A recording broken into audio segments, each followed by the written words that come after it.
जय Hind and good morning everyone. Board exam का समय है। क्लास 10th और क्लास 12 के बच्चे बोर्ड एग्ज़ाम में बिज़ी हैं। सभी स्कूल्स बोर्ड एग्ज़ाम कंडक्ट कराने में बिज़ी हैं। सीबीएसई भी अपना एग्ज़ाम कंडक्ट कराने में बिज़ी है। इसी समय सीबीएसई ने हम स्कूलों को एक सर्कुलर दिया है कि 2026 से क्लास 10th के एग्ज़ाम्स जो होंगे वो 2 स्टेज में होंगे। भाई मुझे नहीं समझ में आ रहा है ये सीबीएसई ऐसा क्यों कर रहा है। क्लास 10th के एग्ज़ाम इजी कर देने से क्या सारी समस्याओं का समाधान हो सकता है? यदि स्टूडेंट के पॉइंट ऑफ व्यू से समझें तो भाई स्टूडेंट्स तो हमेशा इसीलिए खुश रहेंगे कि उनका एग्ज़ाम इजी हो, और यदि उनके कम नंबर आते हैं तो उन्हें एक और मौका दिया जाए तो स्टूडेंट को तो इससे कोई प्रॉब्लम नहीं होगी। लेकिन एक बार पेरेंट्स के पॉइंट ऑफ व्यू से और एक बार टीचर्स के पॉइंट ऑफ व्यू से देखें कि क्या अभी जो है क्लास 10th को इजी बना देने से समस्या का समाधान हो जाएगा। क्योंकि इसके बाद के जो भी एग्ज़ाम हैं, बच्चा यदि 10th पास करके 11th में चला जाता है तो क्या उसका 12th का बोर्ड का ही एग्ज़ाम ईजी है? अभी आपने देखा सीबीएसई का पेपर क्लास 12th का आया और पूरे देश में हो हल्ला मच गया कि पेपर बहुत ही हार्ड है, और नो डाउट पेपर टफ भी था। मैंने भी बच्चों से बात किया तो बच्चों ने कहा कि पेपर टफ था।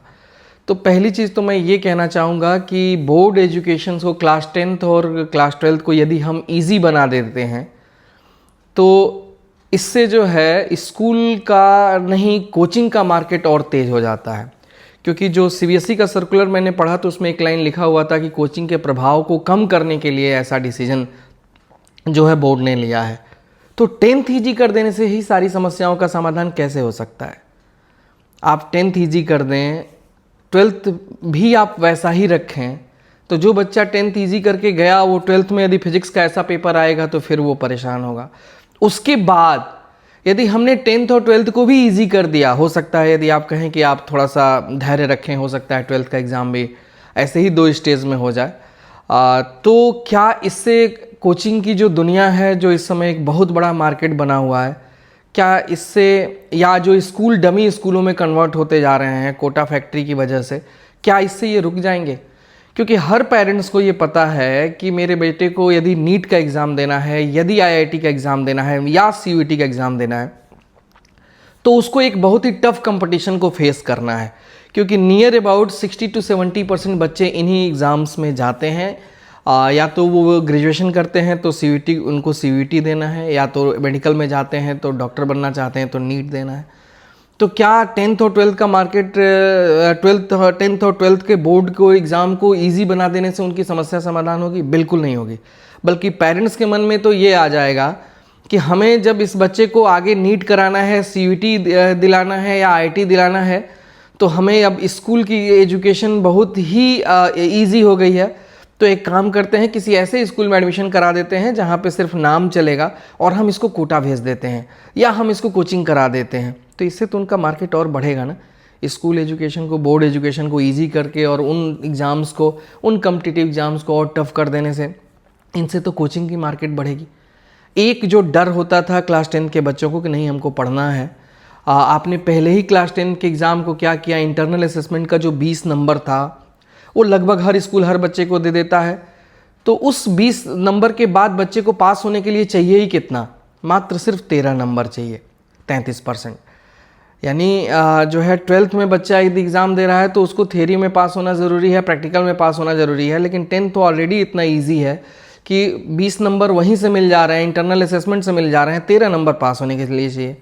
इसके बाद आपके ने यदि 6th ऑप्शनल ले रखा है तो आपका 6th optional 5th optional English के अलावा बाकी किसी भी सब्जेक्ट के मार्क्स को रिप्लेस कर सकता है।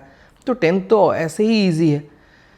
लेकिन हर जगह स्कूल के सामने मैं देख रहा हूँ एक एनआईओएस का बोर्ड लगा हुआ है कि जो है 45 दिनों में आप 10th और 12th पास करें। सीबीएसई ने भी एक तरह से कहें तो क्लास 10th में एनआईओएस खोल दिया। यानी यदि आपके 10th में मार्क्स कम आए हैं या फेल आए हैं, हो रहे हैं, आप तुरंत जो है आप भी एक दूसरा एग्ज़ाम दे करके पास कर लें। लेकिन क्या पास कर लेने से इस समस्या का समाधान हो सकता है? मैं इसके पक्ष में नहीं हूँ कि जो है को करिकुलम एक्टिविटीज़ को बढ़ावा ना दिया जाए और बच्चा जो है 10th तक पढ़ने के लिए ही हमेशा लगा रहे। मैं इसके पक्ष में नहीं हूँ। यदि आपको ऐसा करना है तो जो इंटरनल असेसमेंट 20 नंबर जो ऐसे ही बच्चों को मिलते हैं इंटरनल असेसमेंट के आधार पे, वो 20 नंबर या बल्कि उसको बढ़ा करके 40 करके आप को करिकुलम पर दे दें, आप स्पोर्ट्स पे दे दें या म्यूज़िक पे दे दें, किसी भी एक्स्ट्रा को करिकुलम के आधार पर दे दें, तो उन मार्क्स का तो उस 20% के इंटरनल असेसमेंट का तो हम सभी जानते हैं कि कोई वैल्यू रहता नहीं। तो इस चीज़ को हमें जो है समझना चाहिए। मुझे ऐसा लगता है कि जितना ही हम 10th और 12th ईजी करते जाएंगे, पेरेंट्स को अपने बच्चों को लेकर के कोचिंग इंस्टीट्यूट की तरफ बढ़ना ही पड़ेगा। और अभी जो बोर्ड ने जो है फिजिक्स का एग्ज़ाम का पेपर का लेवल टफ कर दिया है, मैं इसके अगेंस्ट नहीं हूँ, बल्कि ये अच्छा किया है, लेकिन उसको सारे पेपर्स का लेवल थोड़ा टफ करना चाहिए।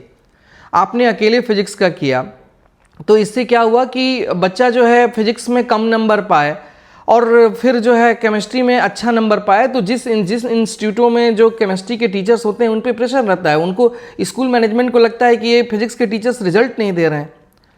तो आप हर सब्जेक्ट का लेवल इजी करो ना। उसके बाद आप क्या करते हो, एक पेपर का लेवल टफ कर देते हो, उसके बाद आप नॉर्मलाइजेशन करते हो। या तो सीबीएसई के को लगता है कि हम ऐसा कर सकते हैं तो फिर नॉर्मलाइजेशन करने की ज़रूरत नहीं है, गेस मार्क्स देने की ज़रूरत नहीं है, आप वैसे ही रिजल्ट पब्लिश करो जैसे आपने एग्ज़ाम कराया है। वो भी आप नहीं कर सकते।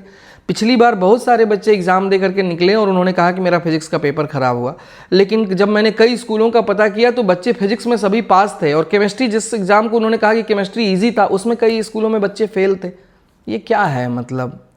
यदि आप टफ एग्ज़ाम ले रहे हो तो अच्छी बात है, तो आप उसका रिज़ल्ट पब्लिश करने की भी ताकत रखो, वैसे ही रिज़ल्ट पब्लिश करने की ताकत रखो, उसमें कुछ उसको मैनिपुलेट करने की कोशिश मत करो।